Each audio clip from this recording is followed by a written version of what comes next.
Do you like the cookies from Subway? Kim.com. He's been called the Titan of terabytes, the El Chapo of file sharing, and the king of copyright infringement. If you don't know him, he's a mega hacker and mega businessman who ran a digital empire called Mega in the early 2000s. Its cash cow Mega Upload had millions of daily active users and brought in over 175 million in revenue. The website was brilliant, both for its user-friendly front-end UI and distributed back-end that allowed people to share massive files around the world, which was almost unheard of at the time. There was just one problem. The website made its money by selling ads, and those ads were served primarily on pirated material, like movies, music, and software. In 2012, the FBI shut down Mega Upload and raided Kim's mansion in New Zealand. But for the last decade, he's managed to avoid extradition to the United States and has remained a high-profile rich dude. That is until yesterday, when a New Zealand judge ruled that he could be handed over to the United States to be tried as a pirate. In today's video, we'll look at the mega crazy story of Kim.com and the technical features behind Mega Upload. It is August 15th, 2024, and you're watching The Code Report. Kim Schmitz is a German hacker who got famous as a teenager when he hacked into NASA and the Pentagon. That's pretty based, but in 1994 he was arrested for selling hacked phone numbers, then convicted of more hacking charges in 98, but never did any significant jail time because the judge chalked it up to youthful foolishness. He then pushed his luck further in 2001 when he bought a bankrupt website called letsbuyit.com during the dot-com crash. He told everyone he was going to pump a bunch of money into it, and after the stock went up, he dumped it for a quick profit. He was doing pump and dump rug pulls before they were cool. He tried to move to Thailand and fake his own death, but once again was arrested and once again received a suspended sentence. And despite his convictions, he eventually immigrated to New Zealand on an investor visa, and that brings us to 2005 and the rise of Kim's mega empire. It was a collection of websites that did everything from payment processing to philanthropy, but its core service was file uploads, like a precursor to Dropbox. Chat, guys, I don't know how old you guys are, okay, but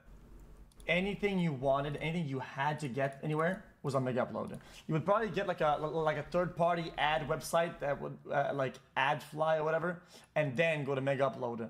But even the things that weren't even pirated, most it was on Mega Upload. Precursor to Dropbox or Google Drive. Its HTML-based UI was faster and easier than iTunes, but most importantly, it allowed anyone to upload extremely large files. These uploads could be paused and resumed, and each download would generate a unique link that could be shared with your friends. And they were able to scale to a massive level with techniques like file deduplication, where a hash is generated for a file. So if you try to upload the same pirated Seinfeld episode twice, it only actually takes up the space of one file. Mega also had a certain level of security and encryption to protect user data, but it wasn't totally anonymous, and after the seizure, none of the users got their data back, although Mega Upload continues to live on as Mega. Nowadays, Mega uses zero-knowledge encryption, where data is encrypted on both the client and the server, so no third party, including Mega, can know what you uploaded. What was absolutely genius, though, is that Mega Upload had an affiliate program that rewarded users for generating downloads, which eventually snowballed into Mega accounting for 4% of global internet traffic and wheelbarrows filled with money for Kim. Unfortunately, the party came to an end in 2012 when the website was shut down, the servers were seized, and Kim's New Zealand mansion was raided. They took everything, including his Toyota Velfire. Now, Uncle Sam has been trying to get his hands on him ever since, but New Zealand screwed up the search warrant and spied on him illegally, and his extradition has been delayed multiple times. But now it looks like the walls are closing in, and the United States has the green light to take him. In addition, last year, 2 former Mega Upload executives were sentenced to prison, but the real guy they want to make an example of is Kim.com. They say he cost the entertainment industry $500 million,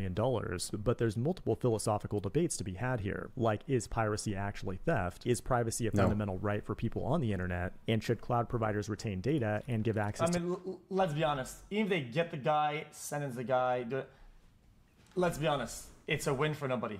The government for criminal investigations. Some things are always morally correct, like pirating Adobe products, but for many of these issues, there's no clear answer. Kim.com has been a huge advocate for privacy on the internet, and he's denied that Mega Upload was designed to encourage copyright infringement. Instead, it's just a content-neutral platform and shouldn't be liable, like in the same way that an internet service provider shouldn't be liable for illegal activity. That argument's probably not going to work in federal court, but don't worry, Kim has a plan. Some people think he might slip away into Russia to go live with Tupac and Michael Jackson in Siberia. The only problem with that plan is that Russia's not very privacy focused and just recently banned the encrypted messaging app Signal. One thing's for sure though, Kim.com won't go to jail without a mega fight. This has been The Code Report. Thanks for watching. Chat, didn't they kind of like reshape these laws around or whatever? Where it's like all they have to do now is show good faith, or if a user uploads things yeah, they should just get rid of them. They of the laws. A couple times get rid of or whatever, them. and then they ban the user. Pirating is justified. Over and over again, they're kind of fine, and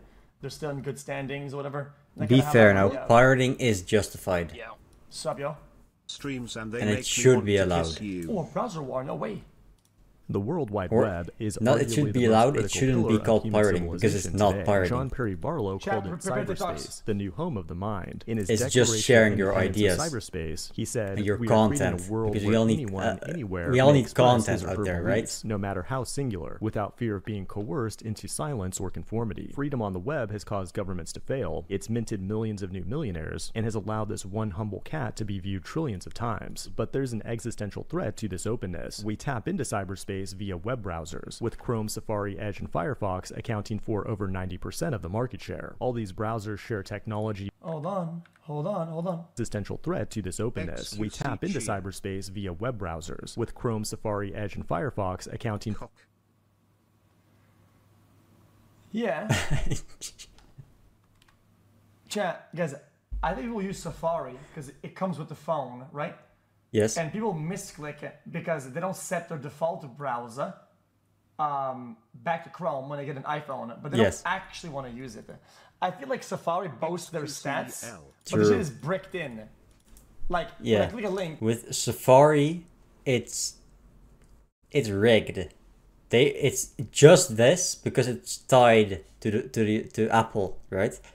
Same can be said with Edge, but most people that use Windows, at least they set it to Chrome. But some old people think 4% of this should be lower. With this, it's like 99% of this should be lower. 99% of this should be cut off, but with this, it's like 5% of it.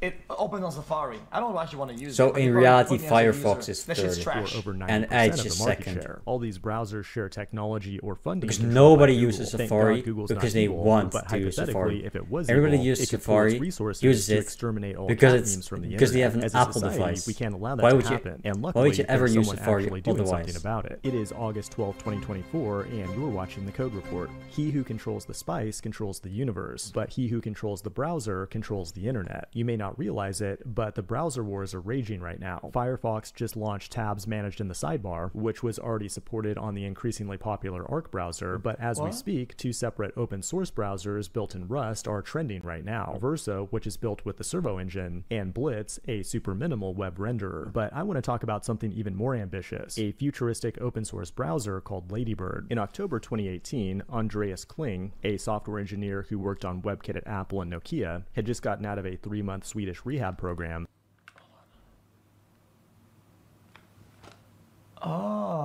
Okay. Engineer who worked on WebKit at Apple and Nokia had just gotten out of a 3-month Swedish rehab program and was unemployed and bored. And when smart people like him get bored and don't have access to drugs, they start doing extreme things, like when he built his own operating system to use as a daily driver. That included a 1990s GUI with a late 2000s Unix CLI. Everything from the kernel to the web browser had to be made from scratch. And this is how Serenity OS was born, which is named after the Serenity Prayer. God grant me the serenity to accept the things I cannot change, the courage to change the things I can, and the wisdom to know the difference. On July 4th, 2022, the Serenity OS browser engine declared its independence as a cross-platform project. And now a full web browser, it was renamed Ladybird. Over 1,000 contributors, 500,000 lines of C++ code, and 2 years later, Andreas joined forces with one of the GitHub co-founders to form a nonprofit to manage the browser, believing the way to not have bad incentives is to have no incentives. The project is funded entirely by sponsorships and donations, and most importantly, the code is entirely free and won't borrow from other browsers. And that's a big contrast even to privacy-focused browsers like Brave, which is for profit and built on top of Google's Chromium. But speaking of tools that are free and open source, another incredible project you need to know about is Convex, the one true Firebase alternative and sponsor of today's video. As an app developer, Are you fucking kidding me? There is absolutely no shot.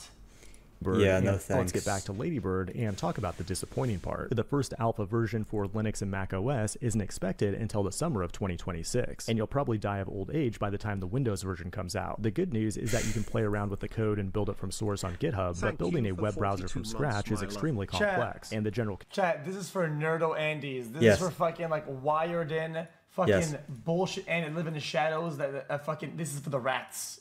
This is for the rats. consensus is that it's impossible to pull off. Nobody In will order ever use for that web shit. developers to build websites with their half-assed HTML, CSS, and JavaScript code, browser engines need to follow the W3C spec, which contains over 114 million words, and it constantly evolves with new features that raise the barrier to entry. It's not a project you build in a weekend by prompting ChatGPT. The developers have already built their own HTML and JS engines, creatively named libhtml and libjs, and are leveraging established tools like FFmpeg for videos. In software, So what this guy's saying is that the market share on the browser will stay the same for at least another 5 years before it even begins to be a war. And even then, it probably won't be a war, let's be honest. The monopoly will continue, and then it'll be the end of it.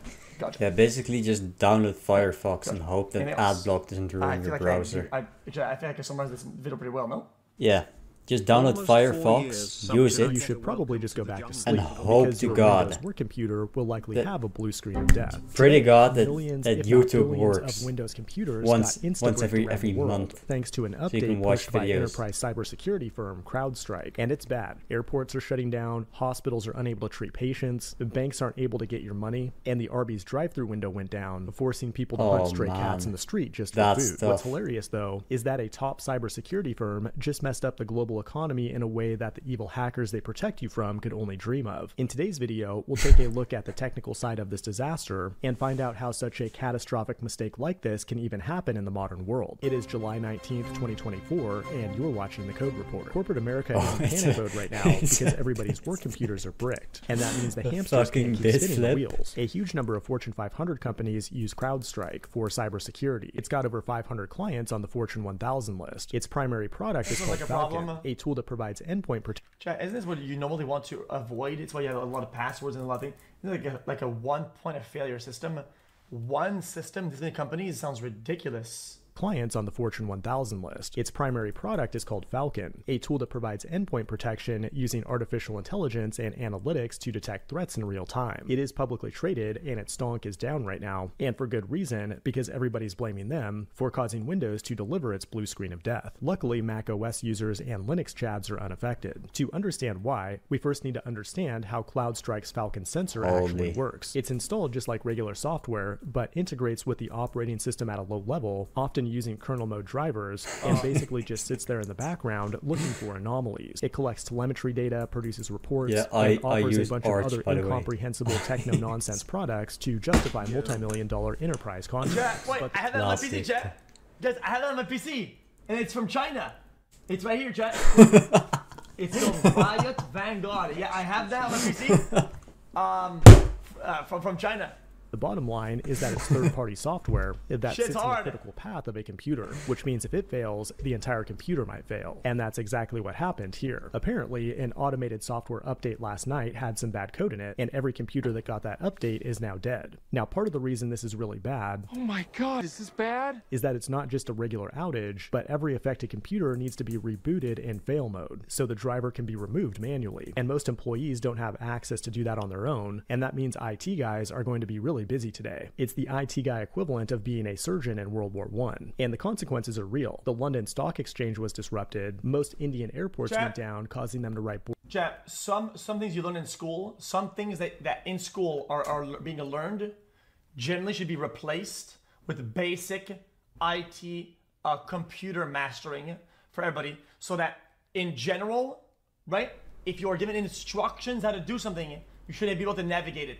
Such as, your IT guy's job should only be to fucking broadcast to you or whatever, like what to do, and you should be able to do it by yourself. It should be a requirement in every workplace that has computers to be able to fucking do that shit by yourself when given the instructions. I guess. boarding passes. I don't by know about hand, school though. I along think with a it's ton just of other issues. To CrowdStrike's Nah, I credit, guess- they were quick to I point guess out that school it's is not good, a yeah. security incident or cyber attack, and explained it this But way. learning it on your own is way more fun.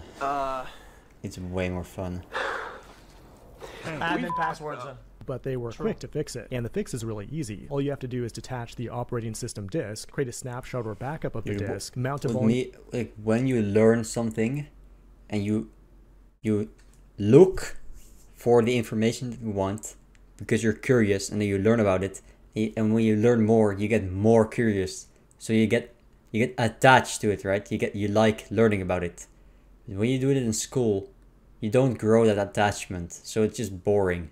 to a new virtual server, navigate to I the think it's just drivers if you learn it on directory, your own, locate you're the file always going to be learning it better. C0000291.sys and delete it, detach the volume from the new virtual server, then reattach the fixed volume to the impacted virtual server. That Piece of cake, but option 2 is to go to Home Depot and buy a sledgehammer, then use it to uninstall Microsoft Windows and switch to Linux. I do feel really bad for the programmer who updated this driver though, because the tech lead's about to run git blame and blame them for this whole mess. Not only is this person about to get fired, but they also have blood on their hands for shutting down the hospitals, transportation networks, and Arby's family restaurants that we need to survive. If you're that guy and you're watching this, don't feel too bad though. What we have here is a situation where the cure is more harmful than the disease. Chat, Public mega corporations are... Question, chat. Guys, why don't they have a maybe a simulation booth or something like that? A sandbox that they push updates a day in advance, maybe even hours in advance, and test. It's a sample of every product out there, all the transportation, a hospital, and that thing has like a couple of each, and they run it through that as a simulation, and boom, here's what they do. Well, clearly they don't because it failed. Hire me, I'll fix it. Are under a ton of pressure to secure their computer systems, and they're constantly audited by third parties. A company like Macy's isn't going to go out and hire a team of 100 cybersecurity weirdos. Yo, let me guess. It was, what a time crunch. Push it to live servers. Push it to live servers. Push it to live servers. Let me guess. That's what actually happened. Like CloudStrike a few $1 million a year to figure out cybersecurity for them, giving them someone else to blame when their system gets hacked. What everyone failed to realize, though, is that giving one company kernel access to the computers of most Fortune 500 companies might actually be a bad idea, because it only takes one automatic update with a misplaced 0. That's what I said. It's a singular point of failure system. I said that. I'm so technological, chat.